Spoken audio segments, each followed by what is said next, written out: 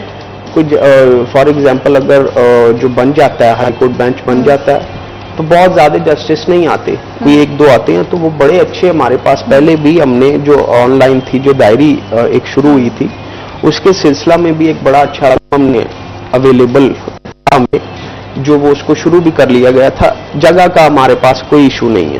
ٹھیک ہے, انشاءاللہ تعالیٰ بالکل اس کو بہتر سے بہتر اور کریں گے. ہائی کورٹ بینچ کا اگر قیام یہاں پر ہو جاتا ہے تو آپ کیا سمجھتے ہیں کہ کیسز کی سنوائی میں اور اس کے حل میں, فیصلوں میں کتنی زیادہ تیزی آئے گی؟ کیونکہ یہاں پہ فیصلہ آباد میں ججز کی تعداد بہت کم ہے اور ایک جج کے ذمہ اگر 10-10 ہزار کیس ہے, جو کہ کم, میں نے بہت کم ایک نمبر بتایا, 10,000 تو ہر مہینے اٹیچ ہو جاتا ہے پریویس کیسز کے ساتھ, تو پھر کس طرح سے ہم اس سلسلے کو تیزی سے کر سکتے ہیں, اور جو سست روی کا شکار ہے اور لوگ انصاف کے حصول کے لیے ان کو بڑا ایک طویل عرصہ انتظار کرنا پڑتا ہے؟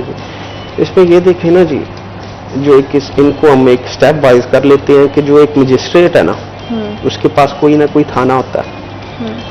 اب ایک مجسٹریٹ کے پاس 2-2, 3-3 تھانے بھی ہیں due to the lack of کہہ لیں کہ ججز, جی, کہ ججز ہمارے پاس اتنے اویلیبل نہیں ہیں, اور ان کی وجہ سے جو ہمارے ایک جو لیٹیگیشنز ہیں, جو کیسز کے فیصلے ہیں وہ بھی تاخیر کا شکار ہو رہے ہیں. بلکہ اگر ہائی کورٹ بینچ ادھر بن جاتا ہے تو ایک سیکھنے کا, ینگ لائر کے لیے ایک سیکھنے کا بڑا اچھا موقع ہے. بالکل ایسے ہی. آپ ایک ایپیلیٹ کورٹ ہوتی ہے, مجسٹریٹ سے نیکسٹ سول جج سے نیکسٹ ہے جی ایڈیشنل سیشن جج, تو وہاں سے یعنی ایک وکیل ہمارا یا اس کا ایک جو کہہ لیں کہ کانفیڈینس ہے وہ صرف ایک ایڈیشنل سیشن جج تک وہ محدود ایک رہ جاتا ہے. بالکل ٹھیک. اگر یہاں پہ ہائی کورٹ بینچ ہو تو اس کی ایپیلیٹ کورٹ ہوگی, ہائی کورٹ جو جسٹس ہے, تو وہ وکیل ایک ینگسٹر کو سیکھنے کا بڑا موقع ملے گا. بالکل ٹھیک ہے. اور سیکھنے کے حوالے سے جو موجودہ کابینہ ہے انہوں نے بھی ویکلی ایک ٹریننگ کا سیشن سٹارٹ کیا ہوا ہے, وہ سیشن آپ کیسے دیکھ رہے ہیں کہ کیسے جا رہے ہیں, اور کیا اس کو اسی طرح سے کنٹینیو رکھیں گے آپ؟ جی انشاءاللہ تعالیٰ وہ بڑا اچھا ایک سٹیپ ہے. دیکھیں ایک میں چیز کہتا ہوتا ہوں کہ میڈیکل سے ریلیٹڈ اور جو ہماری ایک میری کمیونٹی ہے اس سے ریلیٹڈ, کہ پہلے ہم نے جو وکیل بننے سے پہلے میں نے فیس دے کے پڑھا ہوا ہے. جب وکیل بندہ بن جاتا ہے تو فیس لے کے پڑھتا ہے, اور وہ پڑھائی کا مزہ بھی آتا ہے جب فیس بھی آپ کی جیب میں اور آپ نے پڑھنا ہے اپنے کلائنٹ کے لیے. بالکل ایسا ہی ہے. تو اسی طریقے سے جب آپ کرتے ہو نا, پڑھائی کرتے ہو, تو وہ دن بہ دن آپ میں ایک ینگ لائر میں ایک نکھار پیدا ہوتا ہے, کانفیڈینس پیدا ہوتا ہے. تو اس طریقے سے اس کو لے کے چلیں گے. اور یہ جو ایک بار کا ہم جو ایک سلسلہ کار ایک جو لیکچرز کا وہ بڑا اچھا ہے, اور اس کو انشاءاللہ تعالیٰ زیادہ سے زیادہ کریں گے.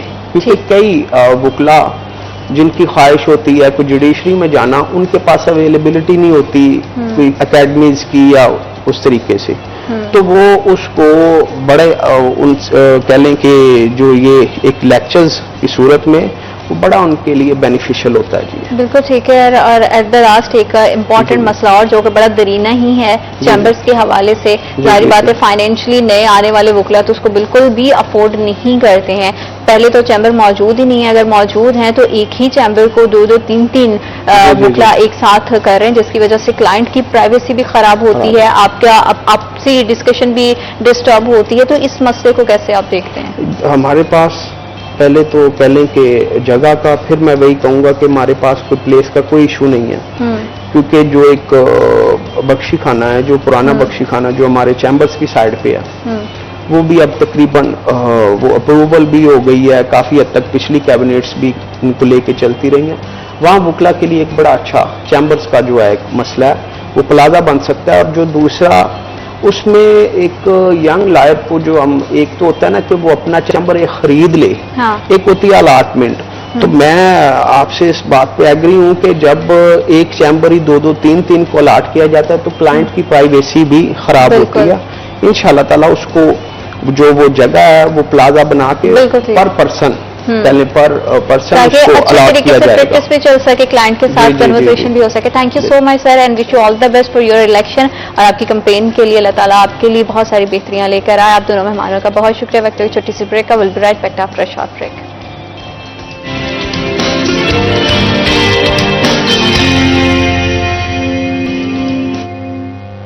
Welcome back after short break. آپ دیکھ رہے سٹی ایٹ 10 اور جمعہ کا مبارک دن ہے ونس اگین. تمام دیکھنے والوں کو جنہوں نے ابھی ابھی ہمیں جوائن کیا ہے ان تمام دیکھنے والوں کو جمعہ کی ڈھیر مبارکباد.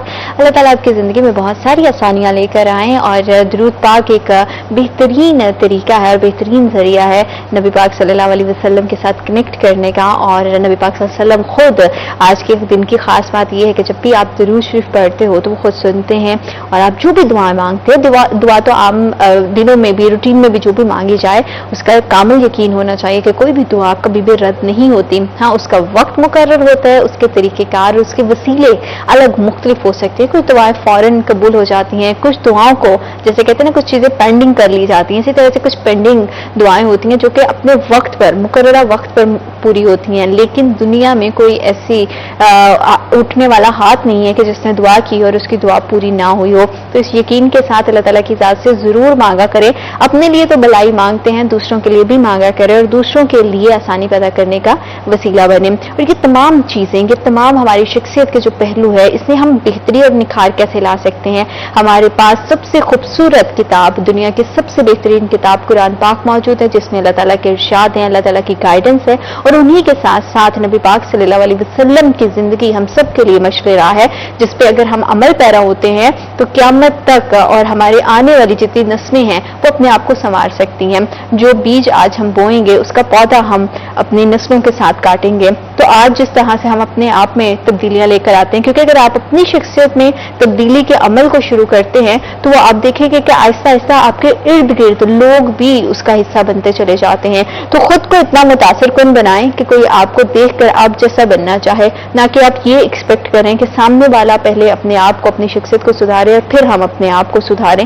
ایسا کبھی نہیں ہوتا. تبدیلی کا عمل ہمیشہ سے خود سے شروع کرنا چاہیے. اور نبی پاک صلی اللہ علیہ وسلم کی شخصیت پہ ہم دیکھیں، آپ صلی اللہ علیہ وسلم صادق اور امین ہیں. آپ صلی اللہ علیہ وسلم کے اندر ہمدردی کا، انصاف کا اور جس طرح سے لیڈرشپ آپ کے اندر دکھی ہم نے وہ بے مثال ہے. آپ کی زندگی سے بہت ساری خاص اور بہت ساری شاندار مثالیں ہمیں ملتی ہیں. صبر کا، شکر کا ایلیمنٹ جو ہے جس میں جو ہمارے اندر جس کی آج بڑا فقدان ہے، بڑی کمی ہے، وہ آپ صلی اللہ علیہ وسلم کی ذات میں کس طرح سے بھر بھر کر تھا. مشکل حالات میں آپ نے اپنے دشمن کے لیے بھی خیر کی دعا کی. مشکل ترین حالات میں جو لوگ آپ کے مخالف تھے آپ نے ان کی بھی عیادت کی، ان کے لیے بھی آسانیاں پیدا کرنے کی کوشش کی. آپ رحمت للعالمین نبی پاک صلی اللہ علیہ وسلم اللہ تعالیٰ کی طرف سے بھیجے گئے آخری پیغمبر، آخری نبی.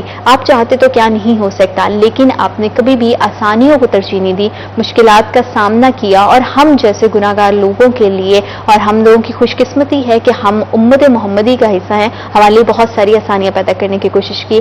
آج بھی کوشش کریں گے کہ جمعہ کی مناسبت سے نبی پاک صلی اللہ علیہ وسلم کی زندگی کے حوالے سے، ان کی شخصیت کے حوالے سے کچھ پہلوؤں پر روشنی ڈالیں تاکہ ہم سب کے لیے کچھ گائیڈنس ہو سکے. اسی حوالے سے ہم اپنے مہمان سے بات کریں گے. ہمارے ساتھ موجود ہے پروفیسر یاسین ظفر صاحب، محاتم جامع سلفیہ ہیں، ناظم اعلیٰ وفاق المدارس ہیں اور ممبر روحت حلال کمیٹی ہیں. السلام علیکم. کیسے ہیں آپ؟ خیریت سے ہیں؟ بہت شکریہ کہ آپ نے اپنا قیمتی وقت دیا. نبی پاک صلی اللہ علیہ وسلم کی زندگی کے اتنے سارے ڈھیر پہلو ہے کہ اس پر بات کرنے کا آغاز کرے تو ہماری زندگی ختم ہو جائے. آپ صلی اللہ علیہ وسلم کی شخصیت اتنی شاندار ہے. تو نبی پاک صلی اللہ علیہ وسلم کی زندگی سے کون سی ایسی اقدار ہیں جن کو اپنا کر ایک مسلمان، ایک ان کا امتی، ان کو ماننے والا، ان کا پیروکار اپنی زندگی کو بہتر بنا سکتا ہے؟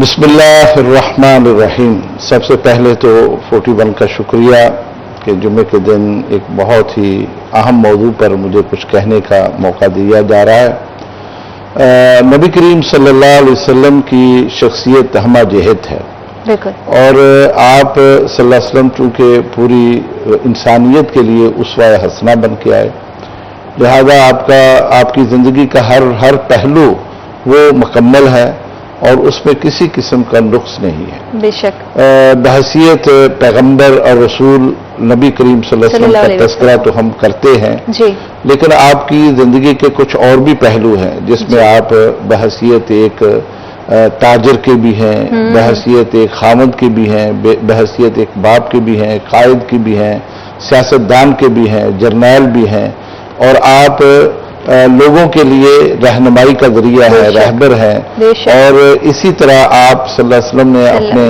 اخلاق حسنہ سے اس معاشرے کو متاثر کرنے اور ان کو سیدھے رستہ دکھانے کا جو کردار ادا کیا وہ بھی ہمارے سامنے ہے۔ لہذا اگر دیکھا جائے تو رسول اللہ صلی اللہ علیہ وسلم سے بہتر کوئی بھی آئیڈیل، کوئی بھی اسوہ نہیں ہو سکتا۔ لہذا کوئی بھی شخص اگر رہنمائی لینا چاہے اور وہ اپنی زندگی کو بہتر بنانا چاہے تو اس کے لیے سب سے بہترین ذریعہ یہی ہے کہ رسول اللہ صلی اللہ علیہ وسلم کی سیرت کا مطالعہ کر لے اور اس کو بڑے غور سے پڑھے، تو بہت ساری راہیں اس کے لیے آسان ہو سکتی ہیں۔ یہ بات اس لیے میں عرض کرنا چاہتا ہوں کہ آج ہم دائیں بائیں تو دیکھتے ہیں اور لوگوں کی مثالیں دیتے ہیں، لیکن بدقسمتی سے ہم سیرت النبی صلی اللہ علیہ وسلم پر غور نہیں کرتے اور اس کو بطور حوالہ ہم اپنے سامنے نہیں رکھتے۔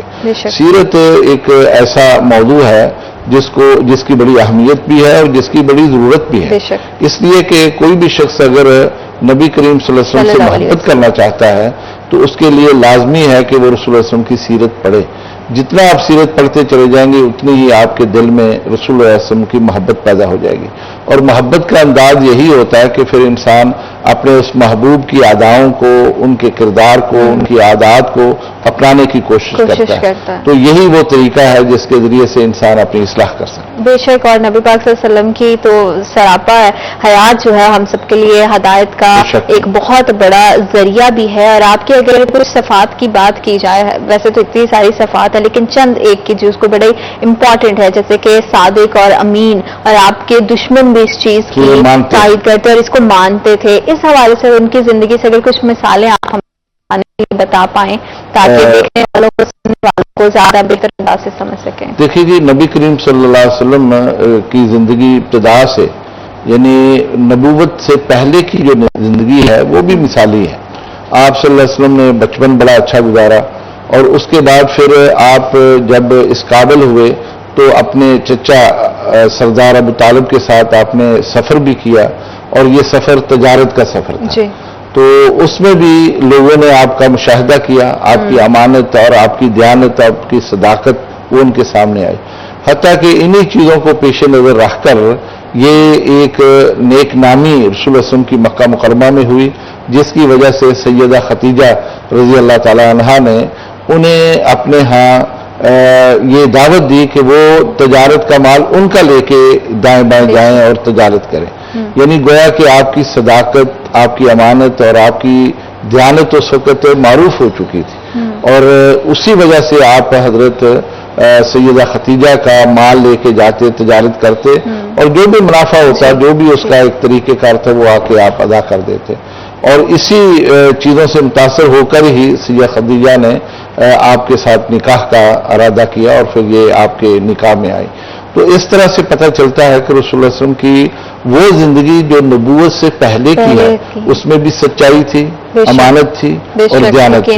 یہی وجہ ہے کہ جب آپ کو نبوت ملی تو آپ نے لوگوں کو جب اس کی دعوت دی تو اس بات کا چیلنج کیا تھا کہ آپ نے میری زندگی دیکھی ہے، جو میں نے پہلے آپ کے اندر گزاری ہے، اس میں کبھی آپ نے مجھے جھوٹ بولتے ہوئے، خیانت کرتے ہوئے، بددیانتی کرتے ہوئے دیکھا؟ تو لوگوں نے کہا ہرگز نہیں، ہم نے تو آپ کو ہمیشہ سچا پایا۔ تو فرمایا اگر آپ لوگوں نے سچا پایا تو آج ایک سچی حقیقت آپ کے سامنے رکھ رہا ہوں، اور وہ یہ کہ میں اللہ کا نبی ہوں اور میں اللہ کا پیغام لے کے آپ لوگوں کی طرف آیا ہوں۔ تو یہ وہ بات تھی جس کو لوگوں کے سامنے آپ نے پیش کیا تھا۔ اور یہاں یہ کہا جاتا ہے کہ وہ شخصیت جس نے کبھی دنیا کے مفاد کے لیے کبھی جھوٹ نہیں بولا، وہ اللہ کے لیے کیسے جھوٹ بول سکتا ہے؟ اللہ کی طرف نسبت کر کے کیسے جھوٹ بول سکتا ہے؟ تو یقیناً آپ کی امانت اور آپ کی سچائی اور آپ کی صداقت یہ مسلمہ امر ہے۔ اور پھر یہیں پر بس نہیں، بلکہ وہ واقعہ جو زد عام بھی ہے اور بچہ اسے جانتا ہے کہ کسی سے آپ نے وعدہ کیا، کسی جگہ ملنے کا، کوئی لین دین کا معاملہ تھا، تو آپ اپنے وقت پر وہاں پہنچے ہیں وعدہ وفا کرنے کے لیے، لیکن وہ شخص نہیں آیا، اور آپ روزانہ 3 دن تک روزانہ اس ٹائم پر وہاں جاتے رہے تاکہ اس شخص سے ملاقات ہو اور آپ اپنے اس وعدے کو پورا کر سکیں. تو ان چیزوں سے پتہ چلتا ہے کہ آپ جس بات کا اظہار کرتے تھے وہ پوری سچائی کے ساتھ اس پر عمل بھی کرتے ہیں اور اس میں کسی قسم کی کوئی کوتاہی نہیں چھوڑتے. بے شک اسی طرح سے ہے. اور اگر ہم قرآن پاک کے حوالے سے بات کریں، کیونکہ کہتے ہیں کہ قرآن پاک اگر آپ اللہ تعالیٰ سے بات کرتے ہیں دعاؤں کے ذریعے اور اللہ تعالیٰ کی بات آپ سننا چاہتے ہیں، گائیڈنس کرنا چاہتے ہیں، تو آپ کو قرآن پاک پڑھنا چاہیے. تو قرآن پاک نے کس طرح سے نبی پاک صلی اللہ علیہ وسلم کی شخصیت کو بیان کیا ہے؟ یہ بات تو بڑی خوبصورت آپ نے جو سوال کیا ہے. اصل بات یہ ہے کہ سیدہ عائشہ رضی اللہ تعالیٰ عنہا کے پاس کچھ لوگ آتے ہیں اور آ کے سوال کرتے ہیں کہ ہمیں نبی کریم صلی اللہ علیہ وسلم کا اخلاق حسنہ جو ہے اس کے بارے میں آپ بتائیں. تو آپ نے بڑے تعجب سے کہا کہ کانا خلقہ القرآن اما تقرأ القرآن، اور یہ فرمایا کہ انک لعلی خلق عظیم.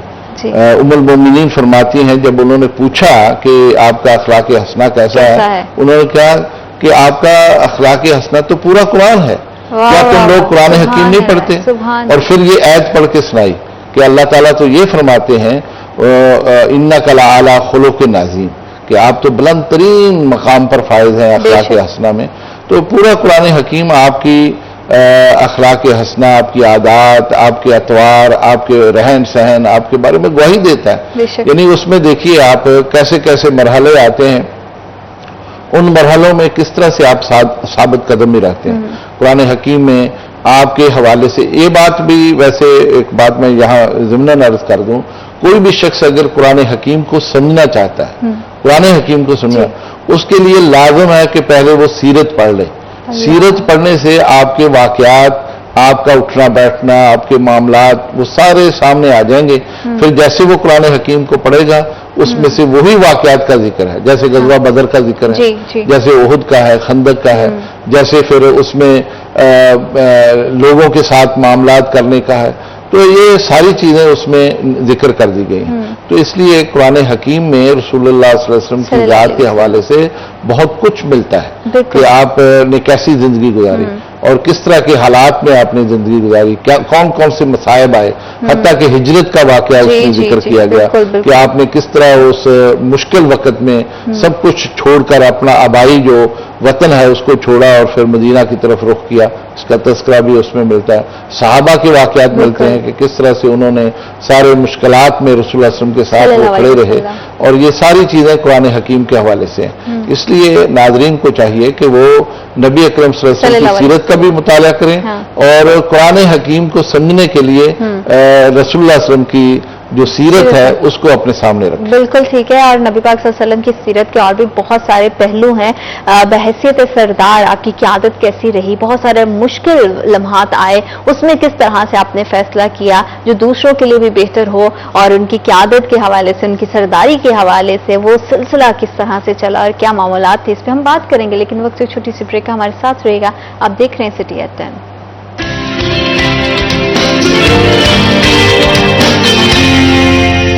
Welcome back after short break. آپ دیکھ رہے سٹی ایٹ 10 اور جمعہ کی مبارک دن، اور اس کی مناسبت سے نبی پاک صلی اللہ علیہ وسلم کی زندگی کا، آپ کی شخصیت کا ذکر نہ ہو، ایسے کیسے ہو سکتا ہے. کوشش ہے ایک چھوٹی سی تاکہ ہم اپنی زندگیوں میں نکھار لے کر آ سکیں، اپنے آپ کو بہتر بنا سکیں، اور اپنے معاملات زندگی میں جتنا ہم الجھے ہوئے ہیں اس میں سب سے زیادہ امپورٹنٹ یہی ہے کہ اگر آج سے ہم نبی پاک صلی اللہ علیہ وسلم کی اور اللہ تعالیٰ کے بتائے ہوئے طریقہ کار پر اگر عمل کرنا شروع کر دیں تو آپ دیکھیے گا کہ کس طرح سے ایک ایک کر کے آپ کے مسائل حل ہونے لگیں گے، خواہ وہ کاروبار کے حوالے سے ہو، خواہ وہ آپ کی ذاتی زندگی کے حوالے سے ہو، اور خواہ کسی بھی طرح کے اگر معاملات ہیں اس میں کوئی بھی ڈیسیجن لینا ہے.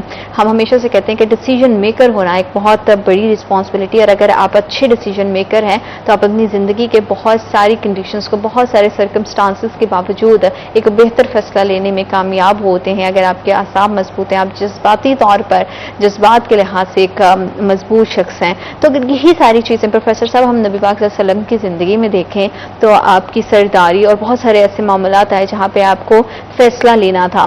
تو کس طرح کے سردار، بحیثیت سردار، آپ کی زندگی، آپ کی شخصیت کیا ہمیں بتاتی ہے کہ آپ کیسے تھے، اور اس تمام طرح کے معاملات میں آپ کی قائدانہ انداز اور آپ کی قائدانہ جس طرح کی شخصیت تھی اس میں عاجزی یہ کتنا امپورٹنٹ کردار ادا کرتی تھی؟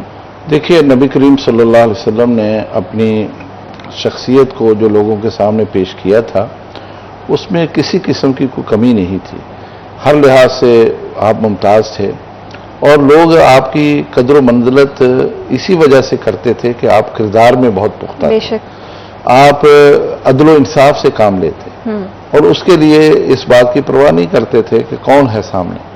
اور نبوت سے پہلے دیکھیے جب بیت اللہ کی تعمیر ہوئی ہے اور اس میں حجر اسود کی تنصیب کا مسئلہ سامنے آیا تو لوگوں نے بڑا غور و فکر کیا کہ یہ کام کس کے سپرد کیا جائے، لہذا قبائل کے درمیان تنازع تھا، یہاں تک کہ فیصلہ ہوا کہ جو شخصیت سب سے پہلے بیت اللہ میں داخل ہو یعنی حرم کے اندر آئے گی صبح کے وقت، ہم ان کو اپنا فاصل کرنے والا جو مان لیں گے وہ فیصلہ کرے گا۔ جی، لہذا اتفاق سے نبی کریم صلی اللہ علیہ وسلم کی ذات گرامی وہ اس میں داخل ہوئی تو لوگوں نے کہا کہ آپ تشریف لے آئے ہیں، لہذا آپ کے سامنے اپنا مقدمہ رکھا تو آپ نے نہایت ہی دانش مندی سے اور بہت ہی خوبصورت طریقے سے اس کا فیصلہ کیا، چادر پر اس حجر اسود کو رکھا اور تمام قبائل کے سرداروں سے کہا کہ وہ پکڑیں اور اس کو بلند کریں، حتیٰ کہ جب وہ اوپر ہو گیا تو آپ نے اٹھا کے اس کو اس مقام پر رکھ دیا، سجا دیا۔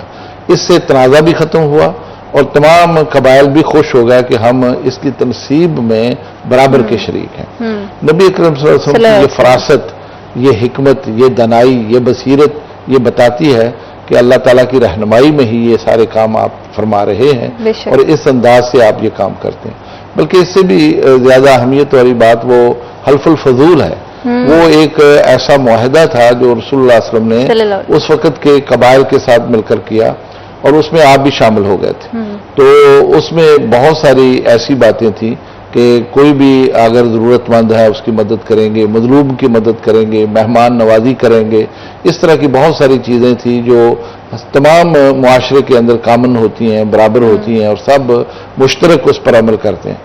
رسول اللہ صلی اللہ علیہ وسلم اس پر عمل کرتے رہے اور اس کے مطابق اپنی زندگی کو چلاتے رہے، حتیٰ کہ نبوت ملنے کے بعد جب آپ ہجرت کر کے چلے گئے تو آپ نے فرمایا تھا آج بھی اگر مجھے کوئی ایسا موقع ملے تو میں اس جیسا معاہدہ کرنے کے لیے تیار ہوں، اس لیے کہ جس میں انسانیت کی بھی خدمت ہے، جس میں لوگوں کی فلاح بھی ہے، لوگوں کی بھلائی بھی ہے، لوگوں کے ساتھ حسن سلوک بھی ہے، لوگوں کے معاملات کو حل کرنے کا ایک طریقہ بھی ہے، تو گویا کہ یہ خدمت خلق کا سب سے بڑا ذریعہ ہے۔ تو رسول اللہ صلی اللہ علیہ وسلم کی ذات اقدس جہاں اللہ کا پیغام لے کے آئے، توحید کا پیغام لائے، وہاں لوگوں کے لیے آپ رہنمائی کا باعث بنے، وہاں آپ انسانیت سازی میں آپ نے بہت بڑا کردار، کیونکہ آپ صلی اللہ علیہ وسلم کی زندگی میں ہمدردی اور رحم دلی بے شمار انداز سے ہم نے دیکھی ہے، تو تمام تر معاملات کیونکہ ہم نے دیکھا ہے کہ بڑے مشکل حالات سے گزرے، بہت سارے کٹھن معاملات ہوئے، تو نبی پاک صلی اللہ علیہ وسلم اپنے معاملات میں عدل کو اور انصاف کو کس طرح سے بیلنس کر پاتے تھے، کیسے اس میں متوازن رکھ پاتے تھے تاکہ انصاف بھی ہو اور اس میں رحم بھی رہے؟ دیکھیے یہ تو ایک بڑی واضح بات ہے کہ کچھ چیزیں ایسی ہوتی ہیں کہ جو اللہ کی طرف سے نافذ ہیں، جیسے حدود کا معاملہ ہے، یہ ایسے فیصلے ہیں کہ جس میں کسی کو ترمیم کی گنجائش نہیں ہے، وہ تو اسی طرح سے ہوں گے۔ کچھ چیزیں ایسی ہوتی ہیں جس میں انسان کے اختیار میں ہوتا ہے کہ وہ سزا چھوڑ دے یا سزا دے دے، جسے ہم تعزیر کہہ لیتے ہیں۔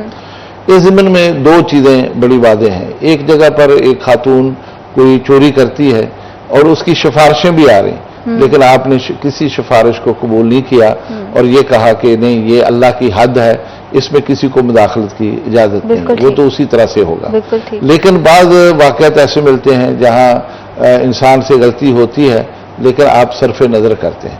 مثال کے طور پر آپ مسجد میں تشریف فرما ہے، ایک عرابی آتا ہے، دیہاتی آدمی آتا ہے اور وہ مسجد میں آ کے بیٹھتا ہے، لیکن اسے حاجت ہوتی ہے پیشاب کی، تو وہ بجائے اس کے کہ باہر جنگل میں جائے وہ وہیں بیٹھ کے پیشاب کر دیتا ہے۔ صحابہ کی جماعت اسے ڈانٹتی ہے، روکتی ہے، اسے پریشان کرتی ہے، آپ نے ان سب کو منع کر دیا اور کہا جو یہ کر رہا ہے اسے کرنے دو۔ جیسے وہ فارغ ہوا اسے بلا کے آپ نے اسے کہا کہ دیکھو میرے بھائی، یہ مساجد جو ہے نا یہ اللہ کے ذکر کے لیے ہوتی ہیں، یہ تسبیحات کے لیے ہوتی ہیں، تکبیرات کے لیے ہوتی ہیں، یہاں نماز پڑھی جاتی ہے، یہاں اللہ کے قرآن کی تلاوت کی جاتی ہے، یہاں بال بازار کرنا یا اس طرح کی گندگی ڈالنا یہ اس کے لیے درست نہیں ہے. آپ کو ایسا نہیں کرنا چاہیے. آپ نے صحابہ سے کہا پانی لاؤ اور جہاں اس نے پیشاب کیا اس کے اوپر ڈھیل دو. یہاں سے پتہ چلتا ہے کہ کس رحم دلی کے ساتھ آپ نے اس معاملے کو لیا ہے، جبکہ صحابہ یہ سمجھتے تھے کہ اس شخص کو سزا ملنی چاہیے. اسی طرح بہت سارے اور معاملات آتے ہیں. ایک آدمی یعنی صحابہ میں سے ہی تھا، وہ شراب پیتا تھا، اس کو آپ نے سزا دی، جو حد تھی اس پر لاگو کی. پھر اس نے اسی طرح کا کام کیا، پھر آپ نے حد کی، تو صحابہ نے اس کو لعنت ملامت کی. تو آپ نے فرمایا ایسا نہ کہو، اس لیے کہ انہ یحب اللہ و رسولہ، کہ یہ آدمی اللہ اور اس کے رسول سے محبت کرتا ہے، اس لیے اس کو لعنت ملامت نہ کرو. یہ آپ کی رحم دلی، آپ کی شفقت، آپ کی محبت کی بہت بڑی دلیل ہے کہ سزا اپنی جگہ پر ہے، لیکن اس کو سزا سے زیادہ کوئی چیز دینا یہ مناسب نہیں سمجھتے. بالکل ٹھیک ہے. اچھا، جیسے ہمارے دین نے ایک اور بڑی خوبصورت یہیں سے اپنی جسمانی صفائی کے حوالے سے میرے ذہن میں خیال آیا کہ ہمارا دین ہمیشہ سے یہ کہتا ہے کہ صفائی نصف ایمان ہے. نبی پاک صلی اللہ علیہ وسلم کا کیا نقطۂ نظر تھا؟ کیونکہ آج اگر ہم دیکھتے ہیں تو ہم اپنے ہائیجینس کو مینٹین رکھنے میں یا طہارت کے معاملات میں یا وضو کے معاملات میں کوتاہی برت جاتے ہیں، اور بعض اوقات ایسے ہوتا ہے کہ بہت سارے لوگ ایک بار وضو کرتے ہیں اور پورا دن کی نمازیں اسی کے ساتھ ادا کرتے ہوتے ہیں. اس حوالے سے دین اور نبی پاک صلی اللہ علیہ وسلم کی کیا تعلیمات ہیں؟ دیکھیں جی، اسلام نے تو انسان کو، ہمیں یعنی مسلمانوں کو زندگی گزارنے کے تمام اصول ضابطے دیے، اور بہت خوبصورت ضابطے ہیں سارے، کہ کس طرح سے ہم نے اپنی زندگی گزارنی.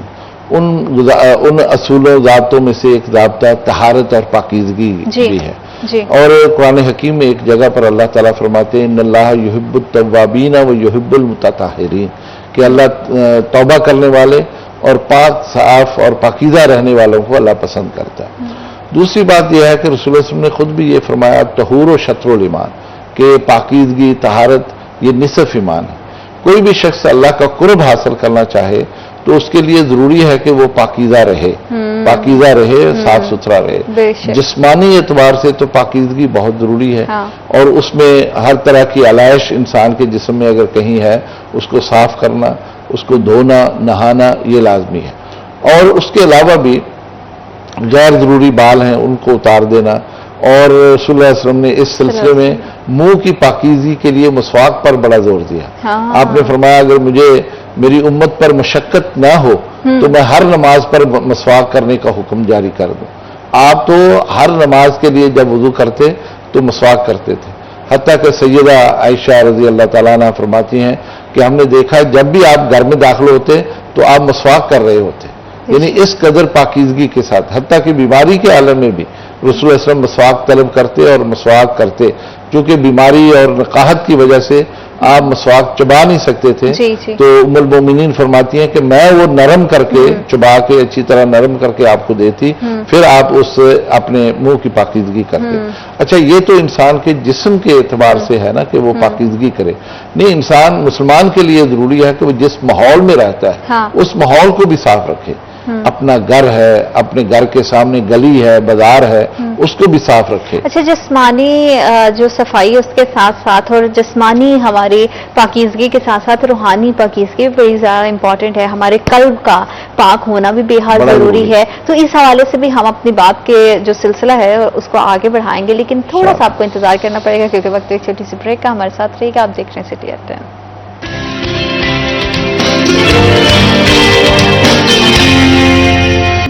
Welcome back after short break. آپ دیکھ رہے ہیں سٹی ایٹ 10 اور صفائی نصف ایمان ہے. اس حوالے سے ہمیشہ سے ہم نے یہ ایک جملہ سنا ہے، لیکن اس کے پیچھے صرف یہ نہیں ہے کہ آپ خود کی صفائی کا خیال رکھیں، اپنے ماحول کو صاف ستھرا رکھنا، اپنے آپ کو روحانی طور پر اس کی پاکیزگی کا خیال رکھنا، اپنے قلب کی پاکیزگی کا خیال رکھنا. بہت سارے فیکٹرز اس میں موجود ہیں. پروفیسر صاحب، صفائی نصف ایمان ہے، اس میں کس لحاظ سے صفائی کا ذکر کیا گیا ہے، پاکیزگی کا ذکر کیا گیا ہے، اور نبی پاک صلی اللہ علیہ وسلم کی زندگی سے ہمیں کس طرح کی مثالیں ملتی ہیں؟ دیکھیں، ایک بات میں عرض کر دوں کہ صفائی اس لیے بھی ضروری ہے کہ آپ کی وجہ سے کسی کو اذیت نہ ہو. یعنی آپ اگر صاف ستھرے نہیں ہیں یا آپ اپنے ماحول کو صاف نہیں ہیں تو کسی کو اذیت تو ہوگی. یہی وجہ تھی کہ جمعے کے خطبات میں اس وقت جو خطبہ ہوتا تھا رسول اللہ صلی اللہ علیہ وسلم کا جمعے کے دن، تو صحابہ آتے تھے، محنت مزدوری کرتے تھے اور پسینہ آتا تھا. موسم بھی وہاں کا یعنی حجاز کا وہ اس طرح کا ہے. تو اس کی وجہ سے جب مسجد میں لوگ جمع ہو جاتے تو اس وقت ایک دوسرے کے ساتھ نا جو ایک خاص سمیل ہوتی ہے یا پسینے کی, اس کی وجہ سے تکلیف ہوتی تھی. تو رسول اللہ صلی اللہ علیہ وسلم نے پھر یہ حکم صادر فرما دیا کہ جمعے کے دن نہا کے آنا اور صاف کپڑے پہننا اور خوشبو لگانا یہ ضروری ہے, تاکہ تمام صحابہ جو ہے وہ باقاعدہ تیاری کر کے مسجد میں آئیں, اور اس سے کیا ہے ماحول کی پاکیزگی ہو, کسی کو اذیت نہ ہو. اس سے یہ پتہ چلتا ہے کہ میری وجہ سے میرے کپڑے اچھے نہیں ہیں, مجھ سے بدبو آ رہی ہے, تو میں لوگوں کے لیے اذیت کا اگر باعث بنتا ہوں جو اچھی بات نہیں ہے. مجھے کوشش کرنی چاہیے کہ میری وجہ سے کسی کو تکلیف نہ ہو, اور یہ جسمانی طہارت پاکیزگی انتہائی ضروری ہے. ایک بات تو یہ بات. دوسری بات ہے ماحول کی. دیکھیے یہ جس ماحول میں ہم زندگی بسر کر رہے ہیں, جس حالات میں, یہ اس کا بھی ہماری زندگی کے اوپر بڑا گہرا اثر ہے. ہماری صحت کے لیے اور ہمارے رہن سہن کے لیے اس کے اثرات ہیں. اگر ہم اس کو پاکیزہ رکھیں گے, صاف رکھیں گے, ماحول کو اچھا رکھیں گے تو بیماریاں نہیں ہوں گی اور اس میں صحت بہتر رہے گی. ہمارے بہت سارے مسائل اس سے ہی حل ہو جاتے ہیں. لیکن اگر ہم کوڑا پھینکتے ہیں, گندگی پھینکتے ہیں, پانی پھینکتے ہیں, گٹروں کا پانی ابل رہا ہے, اس سے مچھر مکھی پیدا ہوتی ہے, گندگی پیدا ہوتی ہے, بیکٹیریا آتے ہیں جس سے صحت متاثر ہوتی ہے. اس کے لیے ضروری ہے کہ ہم اس چیز کو سامنے رکھیں.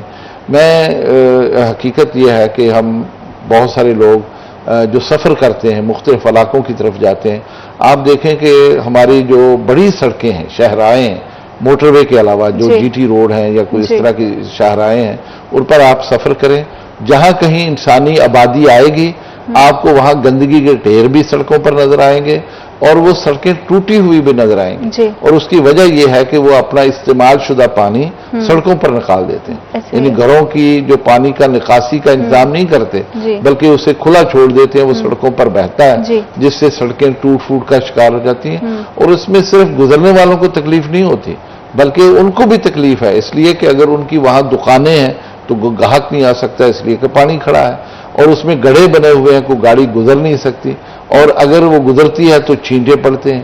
یعنی کئی قسم کی اذیت وہاں سے نظر آتی ہے. تو اس لیے ایسا ماحول ہمیں بنانا چاہیے جو پاکیزہ ہو, صاف ہو اور صاف ستھرا ہو, اور دل کرے کہ اس ماحول میں انسان رہے. اور سب سے بڑی بات میں یہاں یہ کہنا چاہتا ہوں کہ یہ میری اور سب کی وہ ذمہ داری, جتنے بھی سننے والے دیکھنے والے سب کی ذمہ داری, کہ ہم آئندہ آنے والی نسلوں کے لیے کس طرح کا کلچر چھوڑ کے جانا چاہتے ہیں. ہمارے بچے جو آئندہ جوان ہوں گے وہ کس طرح کے ماحول میں رہیں گے. اگر ہم ان کو یہ ماحول دیں گے وہ تو اس سے بھی زیادہ گندگی کے ماحول میں رہنے کے عادی ہو جائیں گے. اس لیے یہ تو بہت عذاب کی بات ہے, اس سے ہمیں چھٹکارا حاصل کرنے کی ضرورت ہے. ہمیں ایسا ماحول بنانا چاہیے, اور اس کا آغاز ویسے اسکولوں سے بھی ہو. اسکول ہمارے جو خاص طور پر سرکاری اسکول ہیں ان کا صاف ستھرا ہونا, ان کا ماحول پاکیزہ ہونا, اس سے کیا ہوگا جو بچے پرائمری میں مڈل میں پڑھتے ہیں یہی تربیت کی زندگی ہے, کم از کم وہ صفائی ستھرائی کے ماحول کو اپنا لے اور پھر وہ باہر آ کے بھی اس کا اہتمام کرے. الحمدللہ بہت سارے گھر ہم نے دیکھے ہیں کہ وہاں کے ماحول میں بڑی صفائی ہوتی ہے, گھر صاف ہوتا ہے, لیکن ہم گھر دھو کے سارا پانی جو ہے نا وہ گلی میں نکال دیتے ہیں. یہ آپ نے بھی دیکھا ہوگا کہ اس طرح کا منظر ہوتا ہے کہ لوگ اپنا گھر تو صاف رکھتے ہیں, اس کو دھو لیتے ہیں, لیکن وہ سارا پانی بجائے اس کے کہ کسی اس کا کوئی اور طریقے سے اس کو نکالیں, وہ دروازے سے باہر نکال دیتے ہیں. نتیجہ یہ ہے گلی میں پانی کھڑا ہوتا ہے, گزرنے والوں کے لیے بھی تکلیف ہے, گاڑی گزرتی ہے تو چھینٹے پڑتے ہیں. یہ نہیں ہونا چاہیے. یعنی گھر صاف رکھیں تو اس کے ساتھ اس ماحول کو آپ اپنی گلی کو, اپنے سڑک کو, اپنے بازار کو, اس کو بھی صاف رکھیں. بالکل. اور دیکھیں ہمارا دین کتنا خوبصورت ہے, نہ صرف ہمیں مذہبی لحاظ سے بلکہ سماجی لحاظ سے, معاشرتی لحاظ سے, اقتصادی لحاظ سے, زندگی کے ہر پہلو سے ہمیں بہت سارے سبق ملتے ہیں. بہت ساری چیزیں جو ہے ہمارے سامنے آتی ہیں. ہم بہت ساری روٹین میں چیزیں کر رہے ہوتے ہیں جس کو شاید ہم نظر انداز کر دیتے ہیں, لیکن ہمارا دین ایک مکمل دین ہے جو نہ صرف آپ کو بھائی چارے کا, انصاف کا, ہمدردی کا, رحم دلی کا, پیار محبت کا درس دیتا ہے. آپ نے کس طرح سے اپنے غصے پہ قابو پانا ہے, کس طرح کی سچویشن ہو تو اس میں کس طرح سے آپ کا ری ایکشن آنا چاہیے, یہاں تک ہمیں جو ہے وہ گائیڈ کیا گیا ہے. اس کے باوجود ہم بہت سارے مسائل میں گھرے ہوئے ہیں. جیسے کہ ہم پہلے بات کر رہے تھے کہ نبی پاک صلی اللہ علیہ وسلم اپنے مخالفین کے لیے, اپنے دشمنوں کے لیے بھی بڑا ہمدردی کا عنصر رکھتے تھے. آج کے دور میں ہمارے لیے برداشت کرنا کسی بھی چیز کو بڑا مشکل ہو گیا ہے, اور اگر کوئی ہمارے ساتھ کچھ تھوڑی بہت کچھ غلط کر دے تو اس کو معاف کرنا تو ہمارے لیے اس سے بھی زیادہ مشکل ہو گیا. اگر کسی کے ساتھ کوئی کانفلکٹ آ گیا ہے تو کسی بھی طرح کے تنازعات کی صورت میں معافی کتنی زیادہ اہم ہے, اور اس میں نبی پاک صلی اللہ علیہ وسلم کا کیا نقطہ نظر ہے؟ کوئی شک نہیں ہے, رسول اللہ صلی اللہ علیہ وسلم رحمت للعالمین ہیں. آپ تو سب کے لیے رحمت کا ذریعہ ہیں. جی, انسان تو انسان ہے, آپ جانوروں کے لیے بھی رحمت کا ایک پیغام لے کے آئے. حتیٰ کہ وہ واقعات ملتے ہیں کہ ایک اونٹ نے آپ سے شکایت کی تھی کہ میرا مالک مجھ سے زیادہ کام لیتا ہے, کھانا کم دیتا ہے, وزن زیادہ ڈالتا ہے. تو رسول اللہ صلی اللہ علیہ وسلم نے پوچھا بھائی یہ اونٹ کس کا ہے؟ تو بتایا گیا کہ فلاں کا. آپ نے بلا کے اس کو کہا کہ دیکھو بھائی یہ بھی اللہ کی مخلوق ہے, اس کے ساتھ بھی رحم دلی سے پیش آؤ, اس کا جو حق ہے وہ ادا کرو, اس کو خوراک پوری دو اور اس پر وزن اتنا ڈالو جتنا یہ اٹھا سکے. تو اس سے پتہ چلتا ہے کہ رسول اللہ صلی اللہ علیہ وسلم تو سب کے لیے رحمت تھے. آپ کے عہد میں بہت سارے ایسے واقعات ملتے ہیں کہ دشمنوں نے آپ کو تنگ کیا, پریشان کیا, لیکن جیسے ہی موقع ملا تو آپ نے ان سب کے لیے معافی کا اعلان کیا. اس سے بڑی دلیل اور کیا ہوگی کہ یعنی ایک وقت آپ نے گزارا, اور 8 ہجری کو جب مکہ مکرمہ فتح ہوتا ہے تو رسول اللہ صلی اللہ علیہ وسلم مکہ میں داخل ہوتے ہیں ایک فاتح کی حیثیت سے, اور وہاں آپ خطبہ ارشاد فرماتے ہیں. اب آپ کے سامنے وہ سارے لوگ کھڑے ہیں جنہوں نے آپ کو اذیت دی, جنگوں میں آئے. پروفیسر صاحب معذرت کے ساتھ میں آپ کی بات کو یہیں سے آگے بڑھاؤں گی کیونکہ ایک بریک کا وقت ہے, تو کہیں مت جائے گا, ہمارے ساتھ رہیے گا. آپ دیکھ رہے ہیں سٹی ایف ایم.